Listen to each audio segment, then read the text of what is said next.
What's going on, y'all? It's your man, Bentley Kyle Evans, and I am back with another episode of The Hollywood Blueprint. And today, we're going to talk a little bit about my experience being a showrunner in Hollywood, but not for one show, two shows simultaneously. It's a hell of a story, so sit back and enjoy the ride. As promised, I want to talk a little bit about running these two shows for two separate networks at the same time. It was crazy. Let me start by saying, uh, by the by the end of running two shows at the same time, I was almost sick. I spent so much time in those offices jumping back and forth between the Martin show and the Jamie Foxx show that I stood on the scale and I realized that I was under 200 pounds, and that concerned me. But it was just because of the stress, and it was the nature of the business. I was busy, busy, busy. I wasn't eating properly, but I still was able to pull it off. So here's how it happened. I was doing the Martin show, as some of you or maybe all of you know. I started out as a staff writer on the Martin show, and I ascended to showrunner in 4 seasons. So in that fourth season, I had to prove that I could run a show, and I feel like I did that successfully, to the point to where I got the attention of Warner Brothers execs and a few other studios that were out there, like Sony and a couple of other ones that were looking to sign creators to deals. And in this particular instance, I took some meetings, and with my agents, they set up these meetings, and I ended up getting a deal with Warner Brothers, an overall deal, which we'll go into in another episode of what a overall deal is, what it consists of. But just know that when you sign an overall deal, they expect for you to produce as many shows as quickly as you can while you're under that deal. So in my fourth season of Martin, I did this deal with Warner Brothers, and what they wanted me to do was come up with some ideas to launch my first creation through Warner Brothers. I met Jamie Foxx. I had known him on a surface level, but I didn't really know him. And so we actually got together and we created a show, The Jamie Foxx Show, as you know. And so what that meant was we shot a pilot, and if that pilot were to go, then, I'd be faced with the obstacle of having to possibly run two shows or have to leave the Martin show and go do this new Jamie Foxx show if the Jamie Foxx show were to get picked up. Well, lo and behold, we shot a pilot. It was the highest tested pilot at Warner Brothers, and now I was faced with a serious dilemma. That dilemma was, now I have to make a decision on whether I'm going to leave the Martin show and go do this Jamie Foxx show that had gotten picked up for the WB network, or try to figure out how to do both. Well, I'm a fiercely loyal guy when it comes to business, and Martin had given me a great opportunity, so I couldn't just leave him hanging. So I was able to work out a scenario to where I could run both shows simultaneously. Luckily for me, Warner Brothers and Universal are right across the street from each other, so it was an easy transition for me to go from lot to lot and really do the work. Now, again, it was stressful as you can only imagine. It was probably the most stressful thing that I had ever done, because in those days we were shooting bare minimum 22 episodes. So I think we were doing 22 on the Jamie Foxx show and 27 on Martin. And Martin was very demanding, of course, because he already had a hit on his hand, and he needed me there to, foster my talent and make sure that I was still running his writer's room. And so Jamie demanded that same thing at his show, which was a new show. And it was, it happened in the fifth season of Martin and the first season of the Jamie Foxx show. Those were the two shows that I had to put my best foot forward and concentrate on getting those shows off to a great start, and what ended up being off to a great ending for the Martin show. It was a lot of stress. I was I wasn't even 30 years old at the time, but I had a great deal of knowledge of what a showrunner had to do and what the daily duties were for a showrunner. So I took on the task. Luckily, also, both shows were owned by Warner Brothers because Martin was done through HBO Independent as the production company, which was also owned by Warner Brothers. So in a normal scenario, you wouldn't really be able to do that. They wouldn't allow you to run two different shows for two different networks for two different production companies because you usually have an exclusive deal with one or the other. But in this particular scenario, they were able to work that out for me. In my case, I had an exclusive deal with HBO to do Martin, and I think I had another year on my deal, which meant that I couldn't get out of my deal unless I wanted to do it through a legal system, and I didn't want to do that because of Martin and I's friendship. And I'm fiercely loyal in this business. So I had to figure out how to do both shows, which was a feat again. And so what ends up happening is the Jamie Foxx show gets picked up and they want 22 episodes. And Martin's show gets picked up for a fifth season and they want 27 episodes. Now, how am I gonna do this? I had no idea. But, thinking fast, understanding what I was facing, I had to dig deep in my bag, in my creative bag, and really figure out a scenario that would work to get this done. So, of course, I had two different production offices. I had two sets of assistants. I had two full-on productions going across the street from each other, and it was wild. I mean, we were shooting Martin on Friday nights, and we were shooting Jamie's show on Monday nights. So needless to say, I had no weekends. I spent that entire year in a writer's room. I spent the night at Universal Studios and Warner Brothers Studios several nights just to make sure that I was able to get my vision across. Now, of course, there were a lot of other people that were very instrumental in helping me get this done with the writing staffs on both shows, and they knew what I was up against. So a lot of those writers and producers stepped up to make sure that my dream could come true of making sure that I got this done. So again, when you're show running, you are the top dog. You are the person that decides on everything, on every aspect of the show.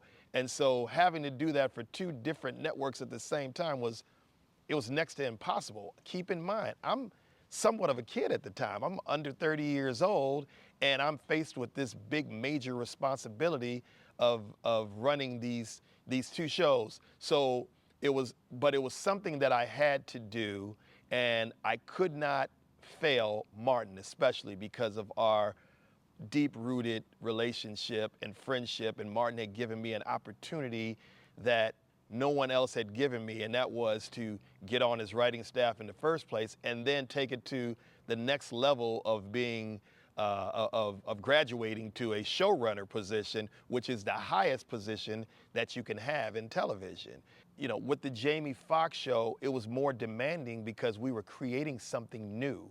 We hadn't even really proven ourselves yet, and it's very hard to get a TV show on the air. Let's just start there. It's extremely difficult to get a TV show on the major networks. And so here I was faced with having two of those things, and I don't think it had ever been done in the history of television before, where a showrunner ran two different shows for two different networks simultaneously. It was something that the industry was marveling at the time. And so I had to prove what I could do, and I got in there and made the best of it.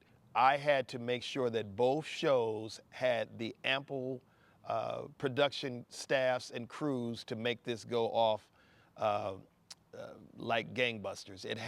I had to make sure that I didn't slack in any area because I knew all these executives were watching, and I knew that this was a pinnacle point in my career, because if I didn't pull it off, I think they would have looked at me as a fluke.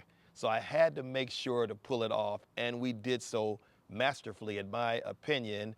I had to make sure that none of the storylines that I was creating for the Jamie Foxx show mirrored anything that we had already done with Martin. And then I had to make sure on the story creations on Martin that I wasn't doing anything that I had planned to do on the Jamie Foxx show. So it was a very, very well orchestrated dance, and I was able to pull it off. So, don't take the showrunner title for granted.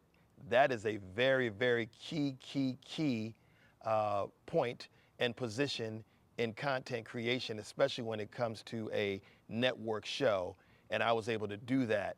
It's not a brag or a boast, but what it is basically saying that you can do whatever you want to do if you put your mind to it and you put the right team together. Because like I always say, a dream and a theme can create cream. So what was a typical day like for me running the Martin Show and the Jamie Foxx Show simultaneously?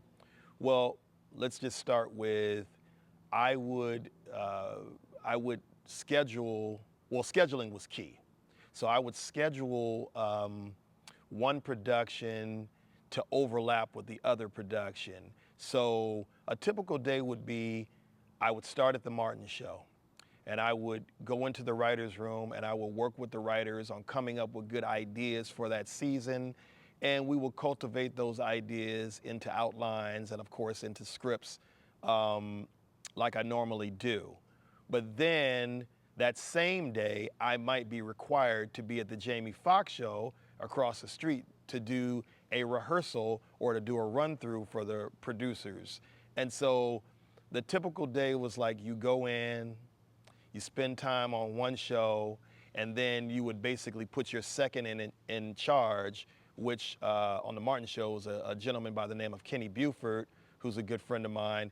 And Kenny would just kind of pick up the slack where I left off, and then it would allow me to be able to go across the street to put all of my energy into that writer's room. So I depended on a lot of different writers to kind of report to me what was going on and the ideas that they had and what we were trying to accomplish with that season. And so I found myself, again, spending half the day at the Martin Show and half the day at the Jamie Foxx Show. But again, the Jamie Foxx Show required more attention because it was a new show. So I had to spend a lot of hours in that writer's room. And my typical day usually started around 9 a.m. and it usually went to, on average, about midnight. Not to mention I had a newborn child at the house at the time. So, of course, it was a balancing act of doing all these different things. And so you still have to be social. Of course, you're trying to keep your name relevant, so you're out at the different events and stuff like that. So I felt like I was coming and going always at the same time. It was fun because it made me sharpen my game up. It forced me into making decisions on the spot and not having a lot of time to be able to make changes and do a lot of alterations to the script. Not only that, you had to be there on tape nights to make sure that both shows were getting off to great starts when the episode started and throughout. There were times where I had to leave in the middle of shooting the Jamie Foxx Show and get over to the Martin Show because Martin required my attention and he wanted me there and I wasn't going to let him down. The way that I manifested running both shows at the same time was because I had put myself in a very precarious situation. I didn't know what I was doing, but you throw a bunch of things at a wall, something's bound to stick. And when I threw that Jamie Foxx Show up, I didn't think that the show was going to get picked up because, in this business, it's a pilot business, or it used to be, I should say, where you would shoot a pilot and more than likely your pilot wasn't going to get picked up. But because we had done it on the WB network, which was a new network, it stood a greater chance of making it from the pilot stages to a full production. The thing about this business, which always existed and it still exists today, is that if you put a lot of effort into something, it usually will materialize if you really think it all the way through. And you have to be careful what you ask for because you just might get it. In the situation that I was in, I always wanted to run a bunch of shows, which I'm doing right now. But back in those days, I was working for someone else's company. So therefore, I had to make sure I did it by their rules, when they said it, how they said it, and make sure that I followed all of the different rules that came along with it. You miss 100% of the shots that you don't take. And so I was all about taking those shots, and I ended up in a situation where I was running 2 different shows. Now, at the time, I don't think Martin was very happy with the fact that I had taken on another gig, but it was my opportunity to shine. And when he asked me about it, I told him. It was a very hard conversation to tell him, and he was so cool. He said, "Hey, well, Bench, you know what? You got to do what you got to do for your family, but don't leave me hanging. Make sure if you're going to go do that show for Jamie Foxx, make sure that you give me just as much attention on Martin, because this is what got you off to your great start." And so, I did it. Like I said, I created a great team at both shows, and I was able to really, really pull off something. I pulled off the impossible. I made the impossible possible, and that's not an easy feat to do, not even in today's market. Of course, I'm running multiple shows through my Harvest Studios effort now, but again, I call the shots because it's my studio, and that's just what it is. But in those days, it was a very rare thing to be able to pull off that song and dance. I'm proud of my accomplishment, but I know it's going to sound crazy. But for me, I feel as though I haven't yet impressed myself in this business yet. I still haven't done that thing that makes me go, yeah, I'm very, very proud of what I did. I'm happy, and yes, my name is in credits every day on television for many, many years. So I've created a legacy for myself. I put my name somewhere other than just a tombstone. It's also in the credits on television every day. So when I go leave this life, I will have already done that. But I still want to create something or do something bigger than that. And I think my next foray is to launch my own network, and then I can do several shows simultaneously without a hitch, because now I know how to do it by my early years. I was baptized by fire, guys. I was baptized by fire in that I had no idea what I was doing running 2 different shows, and I had no one to consult with. I didn't really have any mentors that would show me the way. Every now and then I would talk to Keenan Ivory Wayans, and he would kind of give me some ideas of what I could do to make sure that I was doing, fulfilling my job as a showrunner. I remember having conversations with Yvette Lee Bowser, who also encouraged me, because it was a big deal. It was, you see it now where you've got these African-American showrunners like Kenya Barris, Mara Brock, who I worked closely with, and they do it masterfully. I don't know if any of them have ran 2 or 3 shows at the same time, but they have made the showrunner occupation really, really sexy for African-American writers and producers. But for me, it was just very, very difficult, because I was one of the pioneers that got that whole thing started in the game.